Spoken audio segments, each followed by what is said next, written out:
আজকে আপনারা এই বৃষ্টির মধ্যেও পুরোটা সময় বৃষ্টিতে ভিজে আপনারা এই সমাবেশে বক্তব্য শুনছেন। ঠিক একইভাবে 2024 সালের সেই বর্ষা বিপ্লবে আমরা যখন বর্ষা বৃষ্টি বুলেট সবকিছু উপেক্ষা করে রাজপথে অটুট দাঁড়িয়েছিলাম আবু সাঈদের ন্যায়, আজকের এই সমাবেশেও আপনারা আবু সাঈদের যোগ্য উত্তরসূরি হিসেবে এই রংপুরের মাটিতে 11 দলের এই সমাবেশকে সফল করেছেন। এজন্য আপনাদেরকে ধন্যবাদ জানাই। প্রিয় রংপুরবাসী, প্রথমেই দুঃখের কথা, আমরা জানি এই রংপুর বিভাগ বাংলাদেশে দীর্ঘ সময় ধরে আঞ্চলিক বৈষম্যের শিকার হয়ে আসছে। আমরা আশা করেছিলাম গণ অভ্যুত্থান পরবর্তী এবারের নির্বাচনের পরে যে সরকার গঠিত হয়েছে তাদের প্রথম বাজেটে রংপুর বিভাগের প্রতি সুদৃষ্টি সুনজর দেওয়া হবে, কিন্তু আমরা দেখলাম এবারের বাজেটেও বাজেট বৈষম্য করা হয়েছে রংপুর বিভাগের সাথে। এবং রংপুরবাসীর সৌভাগ্য না দুর্ভাগ্য আমি জানি না, এই রংপুর বিভাগের বেশিরভাগ আসন বিরোধী দলের এমপিদের হওয়ার কারণে সেখানে বরাদ্দ পরিকল্পিতভাবে কমিয়ে দেওয়া হয়েছে। রংপুরে কোনো বড় উন্নয়ন প্রজেক্ট রাখা হয় নাই, উন্নয়ন বরাদ্দে এত কোটি কোটি টাকা রাখা হয়েছে, রংপুরে কোনো বিশেষ বরাদ্দ রাখা হয় নাই। বরাদ্দ সব যাচ্ছে বগুড়ার শিবগঞ্জে। গোপালগঞ্জ প্রতিস্থাপিত হয়েছে বগুড়ার শিবগঞ্জ, কিন্তু যারা প্রকৃত বৈষম্যের শিকার এই রংপুরবাসী দীর্ঘ সময় ধরে তারা কোনো বরাদ্দ পাচ্ছে না। সরকারি দলের এমপিরা যেই বরাদ্দ পায় বিরোধী দলের এমপিরা তার 3 ভাগের 1 ভাগও পাচ্ছে না। আমরা সংসদে বলেছি, যদি বিরোধী দলের এমপির সাথে আপনার কোনো শত্রুতা থাকে আমরা সমালোচনা করি বলে দেখি, যদি কোনো শত্রুতা তৈরি হয় আপনারা আমাদের বেতন বন্ধ করুন, কিন্তু জনগণের হক জনগণের অধিকার সেটাকে বঞ্চিত করার অধিকার আপনাদেরকে কেউ দেয় নাই। ফলে আমরা সরকারের প্রতি আহ্বান জানাবো, এবারের বাজেটে যে উন্নয়ন বরাদ্দ রাখা হয়েছে রংপুরে যাতে তার থেকে বিশেষ বরাদ্দ রাখা হয় এবং তিস্তা মহাপরিকল্পনা বাস্তবায়নের জন্য উদ্যোগ গ্রহণ করা হয়।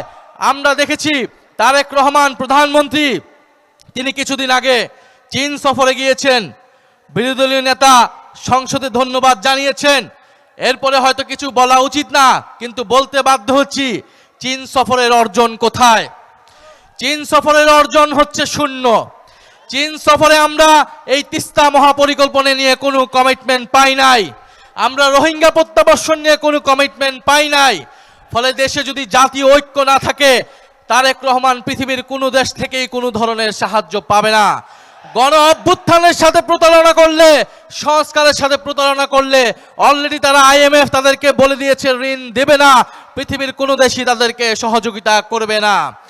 প্রিয় রংপুরবাসী, আজকে আমরা এসেছি এই রংপুরে বৃষ্টি হচ্ছে, কিন্তু আমাদেরকে এটা মনে রাখতে হবে যে কক্সবাজার চট্টগ্রাম অঞ্চলে যে ভয়াবহ বন্যা তৈরি হয়েছে সেটার জন্য আমরা আজকে রংপুর থেকে পুরো বাংলাদেশের জনগণ সকলেই চট্টগ্রাম অঞ্চলের মানুষের জন্য দোয়া করব।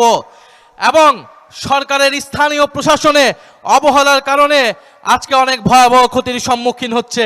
সেখানে তারা দলীয় প্রশাসক নিয়োগ করেছে চট্টগ্রাম মহানগরে, কিন্তু সেই চট্টগ্রাম মহানগর জলাবদ্ধতা হয়ে গিয়েছে, তারা কোনো ধরনের সময় উপযোগী ব্যবস্থা নিতে পারে নাই। প্রিয় রংপুরবাসী, আমরা গণভোটের রায় বাস্তবায়নের জন্য এখানে এসেছি। এই রংপুর থেকে আবু সাঈদ বেগম রোকেয়া বিশ্ববিদ্যালয়ের ছাত্র গণ অভ্যুত্থানের ডাক দিয়েছিল, গণ অভ্যুত্থানের সিপাহসালার ছিল, কিন্তু আমরা দেখতে পেলাম নির্বাচনের পরে বিএনপি গণভোটের সাথে প্রতারণা করলো। বিএনপির ইতিহাস প্রতারণার ইতিহাস। আমরা দেখেছি ইতিহাসের দিকে তাকালে আমরা দেখতে পাবো বিএনপি সকল গণ অভ্যুত্থানের সুবিধাভোগী এবং সকল গণ অভ্যুত্থানের সাথে এই বিএনপি প্রতারণা করেছে। এইখানে আমার থেকে যারা বয়োজ্যেষ্ঠ আছেন, অভিজ্ঞ আছেন, তারা ভালো বলতে পারবেন 90-এর গণ অভ্যুত্থানের পরে সকলের দাবি ছিল তত্ত্বাবধায়ক সরকার। সেই তত্ত্বাবধায়ক সরকারের মাধ্যমেই বিএনপি ক্ষমতা এসেছিল এবং এসেই তত্ত্বাবধায়ক সরকারকে অস্বীকার করেছিল। তার ফলাফল কি হয়েছিল? বিগত 16 বছর বিএনপিকে এই তত্ত্বাবধায়ক সরকারের দাবিতে রাজপথে ধুকে ধুকে নির্যাতিত হতে হয়েছিল। আজকে বিএনপি যেই গণভোটের কারণে, যেই সংস্কারের কারণে, যেই জুলাই সনদের কারণে বিএনপি ক্ষমতায় আসতে পেরেছে, তার সাথেই বিএনপি প্রতারণা করছে।